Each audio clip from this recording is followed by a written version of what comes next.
शुचि जी, एक शेर है, किसी को अपने अमल का हिसाब क्या देता, किसी को अपने अमल का हिसाब क्या देता, सवाल सारे गलत थे तो जवाब क्या देता।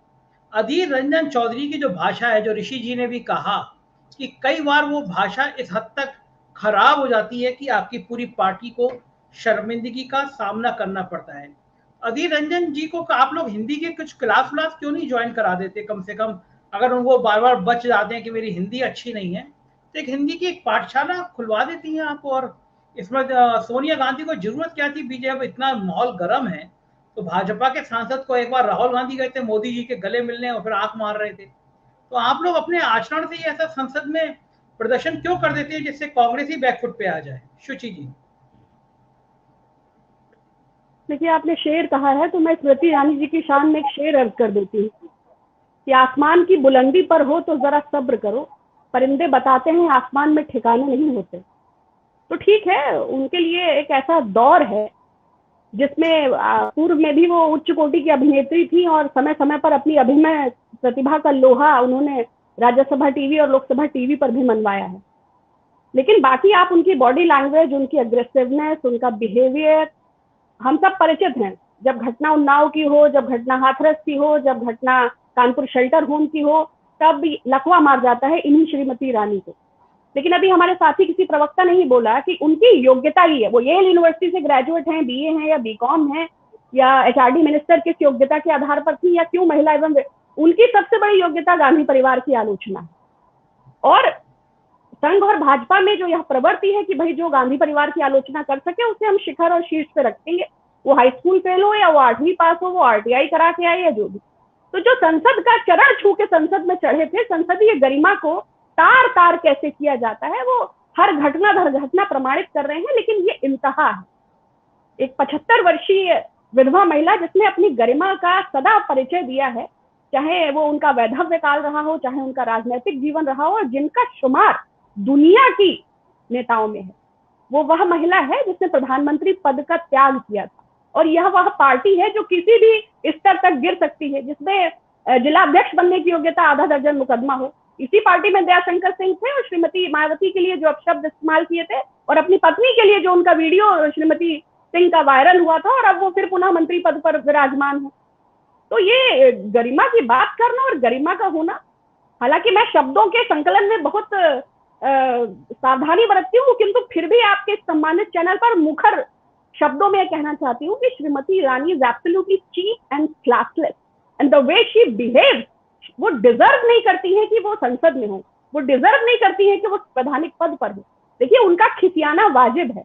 जो उनकी बेटी के शेफ की ड्रेस में वीडियोस वायरल हैं और जिस तरह खुलेआम चैनलों पे बैठकर प्रेस कॉन्फ्रेंस करके वो बता रही है कि वो 18 वर्षीय है और वो पढ़ती है, तो भाई ये तो मतलब एक तो सफेद दांत सुने थे हाथी की, ये तो पूरा मतलब सब कुछ सफेद ही, इस लेवल पर भी झूठ बोला जाता है। दाल में नमक खाइए चलता है, बट ये लोग तो नमक की दाल के आदी हैं, ये तो नमक का पहाड़ खाने की आदी है। तो जो जो उन्होंने परिचय दिया है वो उनकी अपनी विद्वत्ता है, क्योंकि आदमी अपने अपने संस्कार और अपने शिष्टाचार को अपनी भाषा, अपनी गरिमा और अपने व्यवहार के माध्यम से प्रकट करता है। तो जितनी भी इस कृत्य की भर्त्सना की जाए, जितनी भी इस कृत्य की निंदा की जाए, ये बहुत ही कुत्सित है। उन्हें शर्मिंदा होना चाहिए, उनकी पार्टी को शर्मिंदा होना चाहिए। इसके स्थान पर अब वो अपनी गलतियों से मुंह छुपाने के लिए वो बताएं भाई जोइश रानी वाला जो मैटर है, मगर ये तो तरीका नहीं है। और मिसेस गांधी का के बारे में क्या कहना, मैं तो पर्सनली भी मिली हूँ, मतलब उनकी सिंप्लिसिटी है, जो उनकी डिग्निटी है, जो उनका बिहेवियर है, वो स्मृति ईरानी, मुझे लगता है उनके पैरों को 1000 कंटेनर से धुला जाए तो उसके एक चम्मच के बराबर भी स्मृति ईरानी की हैसियत नहीं है। तो ये जो उनको कृपा से और भाग्य से प्राप्त हुआ है वो बहुत अच्छी बात है, लेकिन दूसरों पर कीचड़ उछालना, दूसरों पर उंगली उछालना, दूसरे के लिए शब्दों का प्रयोग करना, दूसरे के लिए भ्रामक स्थितियां उत्पन्न करना। और श्रीमती गांधी ने जो कहा, अगर मैं भी वहां होती, कुछ भी नहीं हूँ, फिर भी मैं कह भाई डोंट टॉक टू मी, मुझे लगता है ये बहुत ही डिग्निफाइड और बहुत ही डिसेंट तरीका है। लेकिन नहीं, अब जो उपद्रवी हैं, जो आतताई हैं, जो जिनका व्यवहार ही आक्रामक है, उनसे आप इसके अतिरिक्त क्या अपेक्षा कर सकते हैं। लेकिन उनको मिसेस गांधी को श्रीमती ईरानी के समकक्ष करके भी बात की जाए तो मुझे इस पर आपत्ति है, क्योंकि कोई मेल नहीं है, कोई मुकाबला नहीं है। जी, आप जो हैं, मेरा सवाल ये था कि आप नाराज ईरानी जी पे हो गए, ठीक है, गुस्सा आपका, आपके युवराज को उन्होंने हराया है, बहुत दर्द दिया उन्होंने आपको, लेकिन मेरा सवाल ये था कि अधीर रंजन जी को आप हिंदी की पाठशाला में क्यों नहीं भेजती? जो अधीर रंजन जी ने कहा क्या वो मर्यादा के अनुकूल था, वो जानते नहीं थे शब्द क्या है। देखिए, अधीर रंजन जी ने कहा चूक हुई 3 बार उन्होंने कहा। उसके पहले उन्होंने राष्ट्रपति राष्ट्रपति शब्द भी 3 बार कहा था। और स्लिप ऑफ टंग, आप भी वक्ता हैं और मैं भी वक्ता हूँ, सामान्यतः लगातार फ्लो में बोलने के दौरान अक्सर ऐसा होता है। लेकिन अगर इंटेंशनली ऐसा कहा जाए, मैंने दयाशंकर संघ जी का जिक्र इसीलिए उत्तर प्रदेश की राजनीति के परिप्रेक्ष्य में किया। उन्हीं को निष्कासित किया था, उनकी पत्नी को बिठाया था, उनकी पत्नी का वीडियो वायरल होने के बाद पुनः उनको टिकट देके बनाकर और फिर पुनः मंत्री बिठाया। तो जो ये यत्र नारी पूजयन्ते तत्र देवता रमयन्ते वाली पार्टी है, इसकी क्या अप्रोच है आधी आबादी के बारे में, और संघ की क्या पैट्रियार्कल सोच है। और मनुस्मृति के 13वें अध्याय की अगर बात करें तो मुझे बहुत ज्यादा विस्तार में जाने की आवश्यकता नहीं है। मैं पर्सनली द्रौपदी मुर्मू जी के चुने जाने से बहुत खुश हूँ। लेकिन आधी आबादी हो या आदिवासी महिला हो या कोई भी हो, ये सम्मान और गरिमा का विषय है। और एक महिला होने के नाते भी, एक राजनैतिक महिला होने के नाते भी, एक सार्वजनिक जीवन की महिला होने के नाते भी मैं ये मतलब गारंटी से ये चीज कहती हूँ कि अधीर रंजन जी का ऐसा कोई अभिप्राय दूर दूर तक नहीं था। ये सिर्फ न्यूज बनाने के उद्देश्य से श्रीमती रानी जी का उसमें कूदना और ऐसे व्यवहार का परिचय देना, ये बड़ा अनर्गल है और ये बड़ी व्यथित करने वाली चीज है, खासतौर से हमारी राष्ट्रीय अध्यक्षा के लिए। आपको मनुस्मृति बहुत पसंद है?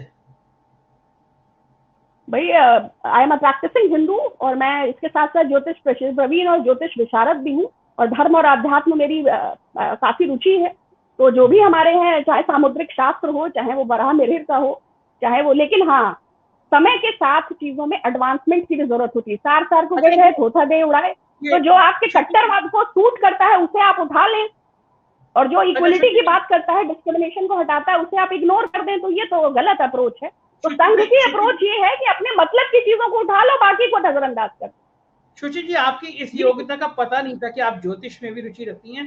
क्या इस बार स्मृति ईरानी से राहुल गांधी जीत जाएंगे? ज्योतिष क्या कहता है? देखिए, ये मुंडेन एस्ट्रोलॉजी है। इसको हम आपका चैनल भी मुझे लगता है कि ज्योतिष एवं अध्यात्म का चैनल नहीं है, और बहुत ही प्रख्यात लोग ऑलरेडी बैठे हैं अपने अपने फील्ड के माहिर। तो ये मुझे लगता है कि ज्योतिषीय गणनाओं का विषय नहीं है। ये भारतवर्ष के लिए जो काल चल रहा है वही एक कुचक्र है, एक ऐसा छद्म रूप, एक ऐसे महामानव की स्थापना एक इस प्रोपेगेंडा मशीनरी के द्वारा की गई है, जो हमारे देश को लगातार गर्त में ले जा रहा है। तो सभी बुद्धिजीवियों का और सभी लोगों का ये नैतिक दायित्व है कि जनमानस की रक्षा हो, हितों की रक्षा हो। ये काल अभी कितने दिन और चलेगा, कितने साल और चलेगा? 2024 तक चलेगा? अब देखिए, जो तरीका चल रहा है गवर्नमेंट का और जिस तरह का हेडलाइन मैनेजमेंट और मीडिया मैनिपुलेशन व्याप्त हो रहा है, कभी ऐसा भी तो नहीं हुआ ना कि सुप्रीम कोर्ट के जजेस बाहर आकर 21 चिट्ठियां लिख रहे हो। कभी ऐसा भी तो नहीं हुआ कि सामाजिक कार्यकर्ताओं पर ऐसी कार्यवाही हुई हो। कभी ऐसा तो नहीं हुआ ना कि फादर स्टेन स्वामी 84 वर्षीय व्यक्ति को स्ट्रॉ न मिली हो, चाहे हेनी बाबू रहे हो, चाहे सुधा भारद्वाज, वेरियस। हम लोग डाइवर्सिटी को सेलिब्रेट करने वाले लोग हैं। देश तो 70 बरस से था, लेकिन ईडी की स्थापना इतनी उपयोगिता के लिए की गई थी, ये तो देशवासियों को नहीं पता था। और मैं तो कहती हूँ कि ईडी को भारतीय जनता पार्टी के कार्यालय पे छापा मारना चाहिए, तो कम से कम देश की गरीबी ही दूर हो जाएगी। ये छोटा छोटा छापा मार के, विपक्ष को डरा के, धमका के, पार्टी को तोड़ के, हॉर्स ट्रेडिंग करके, तो एक नए प्रकार की लोकतांत्रिक व्यवस्था आई है जहां पर खुलेआम खरीद फरोख्त होता है, जहां पर खुलेआम सप्रेस किया जाता है। क्या उनके अगेंस्ट की मीडिया को, क्या उनके अगेंस्ट के सोशल वर्कर्स को, क्या उनके अगेंस्ट के आरटीआई एक्टिविस्ट को, और क्या ऑपोजिशन को। हर स्टेट में यही है। आपकी बात सही है कि संवैधानिक संस्थाओं पे प्रेशर है, लेकिन एक बार अखबारों की और पत्रकारों की आवाज बंद करने के लिए कांग्रेस भी बिल लाई थी, जिसका राजेश जी जैसे सीनियर जर्नलिस्ट ने पूरे देश में विरोध किया था, और वो आपकी कांग्रेस सरकार को वो वापस लेना पड़ा था।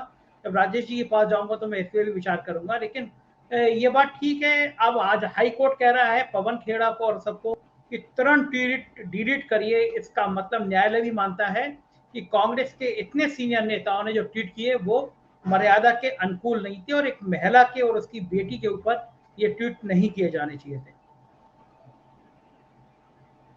देखिए, न्यायालय किसके इशारे पर और कैसे क्या कर रहा है उस पर टिप्पणी करना तो अनुचित होगा, लेकिन हम और आप अपने विवेक के आधार पर देश की प्रणाली और व्यवस्था को बहुत ही भली भांति समझ सकते हैं। इसीलिए मैंने कहा ना कि मैं अपने शब्दों के चयन में स्वतः सावधान हूं। आपकी लाइन में दोहरा दूं कि न्यायालय जी किसके इशारे पर काम कर रहा है इस पर टिप्पणी करना उचित नहीं है। यानी आप मान रही हैं कि हाईकोर्ट किसी के इशारे पे काम कर रहा है, क्या ये कांग्रेस का अधिकृत बयान है? नहीं, ये अधिकृत, मैंने तभी तो मैंने आपसे कहा ना कि ये कहना आपने आधी लाइन बोली, पूरी लाइन मैंने ये बोला कि ये कहना अनुकूल ना होगा, किंतु व्यवहार और शिष्टाचार के आधार पर, अपने विवेक के आधार पर हम पूर्णतया समझने में सक्षम है कि देश में किस प्रकार की व्यवस्था चल रही है, कौन सा गवर्नर किसके इशारे पर कहाँ काम कर रहा है, कैसे 7 बजे बॉम्बे में पहले शपथ हुई जा रही है, कैसे, तो प्रणाली से हम परिचित हैं, जो प्रणाली है सरकार की उससे हम परिचित हैं, उसमें संवैधानिक संस्थाओं के दुरुपयोग करने से भारतीय जनता पार्टी को आपत्ति नहीं है। और अब उन्हें इतनी शर्म भी नहीं है कि अगर उसको कोई भी ऑपोजिशन का मीडिया दिखाए या स्पोक्स पर्सन उसको ट्रेस करे। मैंने कहा ना, उनकी बेटी का वीडियो जिसमें वो पोर्क की डिशेस को बाकायदा स्पेसिफाई कर रही है, कोई एडिटिंग नहीं है, कोई मॉक्स नहीं है, कोई वो आलू सोना टाइप से उसको डॉक्टर टेलर्ड नहीं किया गया है, even though the lady is lying on camera. तो you can understand the level of the confidence. झूठ बोलने का जो मतलब, एक तो साहस होता है, दूसरा दुस्साहस होता है।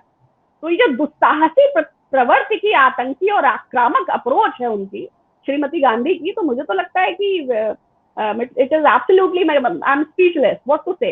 इसलिए मैंने कहा ना कि I don't have words, it's absolutely cheap and classless. Congress के नेता जब गुस्से में आते हैं तो अंग्रेजी बोलने लगते हैं। आज मैंने पहली बार आपको नहीं, इतनी ऐसा अंग्रेजी नहीं बोलते हुए है, देख रहा हूं। मेरी प्राथमिकता हमेशा हिंदी होती है, मेरी अंग्रेजी उतनी आज अच्छी नहीं है। पहली बार मैं इतनी अंग्रेजी बोलते हुए देखता हूँ ना, आमतौर पे बहुत अच्छी हिंदी बोलती हैं आप।